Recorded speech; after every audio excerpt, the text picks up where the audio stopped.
30s this morning.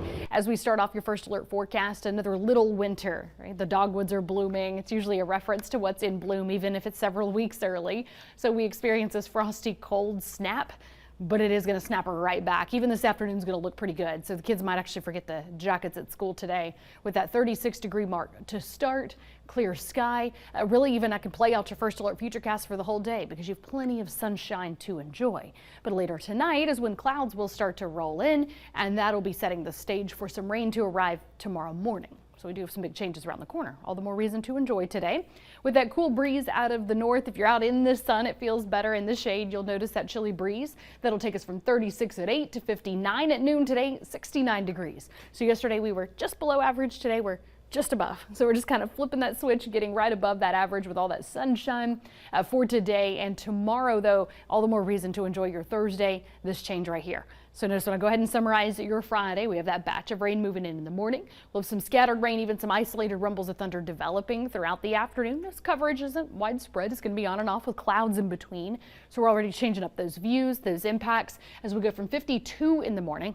We're actually going to have a low 47 early in the night. Clouds, warm air, warm winds shifting in, gusting up to 20 miles per hour tomorrow. It'll be 61 at noon with a high of 67. So while the morning temperature may sound better, conditions are very different, and that's what's setting the stage for what you'll feel. So then tomorrow morning, again, you got those clouds in place first. Here comes that first batch of rain. Could have some isolated rumbles of thunder in the 7 o'clock hour on the plateau. That batch rolls into the valley to around the Tennessee-Kentucky line. Notice some strings of rain continue late morning to midday. A few more breaks, a little bit more widely scattered during the afternoon. And that's when we're going to have that temperature hop up to the upper 60s. Then tomorrow evening, we'll have some scattered rain still flowing our way. But the main line arrives closer to midnight on the plateau. Could get a couple strong storms here.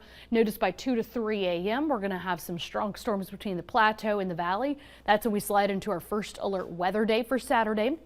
Here's this back edge here that could still pack a punch with a couple of stronger storms that arrives in the valley. Then around the 4 o'clock hour moves up into the mountains by 5 o'clock. 6 to 7, the back edge of these storms exit, but I will stress that the winds will continue long after those storms. So in the rain forecast where you live by the end of the day tomorrow, again, more of a 1/10 to an isolated 1/4 of an inch. It'll stray 1/2 inch. Then here comes the main band. That's what spikes up to a good 1 to 2 inches in parts of our area, seeing some of that heavier rainfall cut across parts of the valley. That could lead to some isolated runoff issues. The gusty winds plus that heavy rain could push some trees over. That'll be about 1 inch in parts of the plateau to the Tennessee-Kentucky line as well. And then you can see as those storms continue to break up, moving into far northeast Tennessee. Again, our first alert weather day is focused on that line of storms early on Saturday, but those gusts up to 50 miles per hour will still be there Saturday afternoon. That's why it's still going to be warm. So it's starting to blow in the cooler air, so that could cause some damage in the afternoon hours, even with the sunshine. And then that cooler air settles in as the weather settles down for the second half of your weekend.